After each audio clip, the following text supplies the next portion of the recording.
नमस्कार साथियों। आज के इस वीडियो में मैं आपको गौड़ी रीति के बारे में समझाऊंगी। पिछली वीडियो में मैंने आपको वैदर्भी रीति के बारे में समझाया था। तो गौड़ी रीति की क्या विशेषताएं हैं? इस रीति में कठोर वर्णों का अधिक प्रयोग किया जाता है, जबकि वैदर्भी रीति में कोमल वर्णों का प्रयोग किया गया था। इसमें सामासिक पदों और संयुक्त वर्णों का अधिक प्रयोग होता है, जबकि वैदर्भी रीति में मैंने समझाया था कि उसमें सामासिक पद और संयुक्त वर्णों का प्रयोग नहीं होता है। तो गौड़ी रीति जो है वो वैदर्भी रीति से बिल्कुल विपरीत होती है। अब इसमें ट वर्गीय ध्वनियों, जिसमें विशेषता है महाप्राण ध्वनियों, यानी महाप्राण ध्वनियां कौन सी हैं? अल्प प्राण तो हो गई ट, और ठ जो है वो महाप्राण है, ट जो है वो अल्प प्राण है। यानी पहली, तीसरी और पांचवी जो ध्वनि है ट वर्ग की वो अल्प प्राण है, और दूसरी और चौथी ध्वनि जो है वो महाप्राण है। जबकि वैदर्भी रीति में अल्प प्राण ध्वनियां ट वर्ग की उनका प्रयोग हुआ था, लेकिन इसमें गौड़ी रीति में जो है वो महाप्राण ध्वनियों का प्रयोग अधिक होता है। और यह जो रीति है वीर, रौद्र, भयानक, विभत्स आदि रसों के लिए उपयुक्त मानी जाती है। इसमें ओज गुण की प्रधानता है, यानी ओज गुण की जो जितनी भी विशेषताएं हैं वो सारी इस गौड़ी रीति में पाई जाती हैं। और ओज गुण में जो रस हैं, वीर, रौद्र, भयानक, विभत्स, वही सारे जो रस हैं वो ओज गुण में भी पाए जाते हैं और गौड़ी रीति में भी पाए जाते हैं। प्रारंभ में गौड़ प्रदेश के कवियों के द्वारा अधिक प्रयुक्त किए जाने के कारण इसका जो नाम गौड़ी रीति पड़ा है। अगली विशेषता जो है वो इसकी ये है कि युद्ध आदि का जो वर्णन है वो इस रीति के प्राण हैं। मतलब इस रीति में, गौड़ी रीति में, जैसे युद्ध क्षेत्र का जो वर्णन है उसका जो प्रयोग है वो इस गौड़ी रीति में किया जाता है। इसमें ललकार, चुनौती, इन सब का बाहुल्य होता है। कर्ण कटु शब्दावली का प्रयोग होता है। कर्ण कटु यानी जो सुनने में बड़ी कटु लगते हैं शब्द, सुनने में अच्छे नहीं लगते, ऐसे शब्दों का प्रयोग इसमें होता है। यानी कठिन शब्दों का जो प्रयोग है वो इसमें होता है।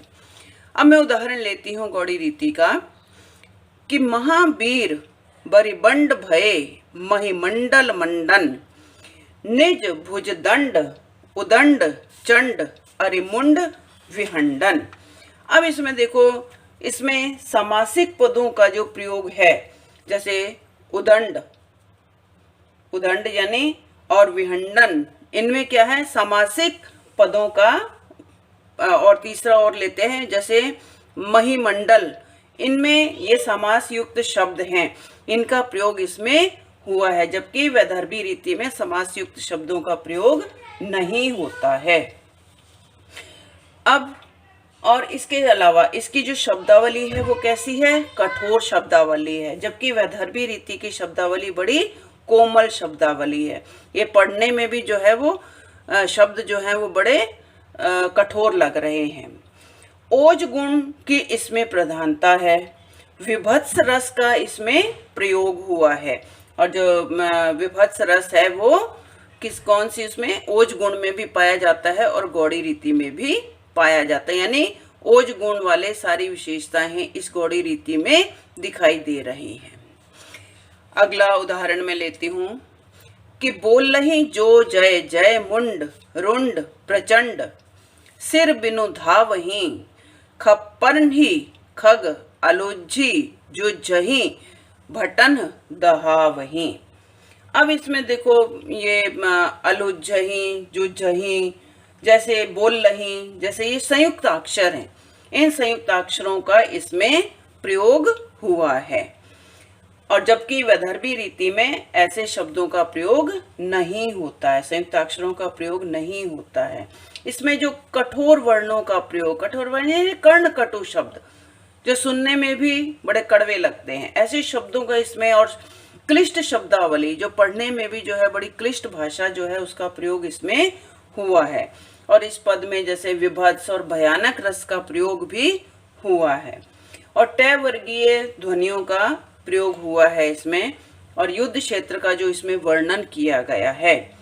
तो ये सारी जो विशेषताएं हैं ये किसमें पाई जाती हैं? ये गौड़ी रीति में पाई जाती हैं। अगला उदाहरण हम लेते हैं। हैरुंड गिरे गज झुंड गिरे, कटकट अवनी पर मुंड गिरे, भू पर है विकल वितुंड गिरे, लड़ते लड़ते अरे झुंड गिरे। अब यहाँ पर जो इसकी शब्दावली है वो देखो, फिर कठोर शब्दावली है, क्लिष्ट भाषा है, विभत्स और भयानक रस की इसमें प्रधानता है, ओज गुण की इसमें प्रधानता है, और ट वर्गीय व्यंजनों की भी इसमें प्रधानता है। तो ये सारी जो विशेषताएं हैं ये जो गौड़ी रीति में पाई जाती हैं। तो गौड़ी रीति की जो सारी विशेषताएं हैं आप देखो इन उदाहरणों में, इन पदों में वो सारी विशेषताएं दिखाई देती हैं। तो ये थी गौड़ी रीति। अगर आपको ये वीडियो पसंद आती है तो इसको लाइक और सब्सक्राइब अवश्य करें। अब अगली वीडियो में मैं आपको पांचाली रीति के बारे में समझाऊंगी। लाइक, सब्सक्राइब और कमेंट जरूर करें।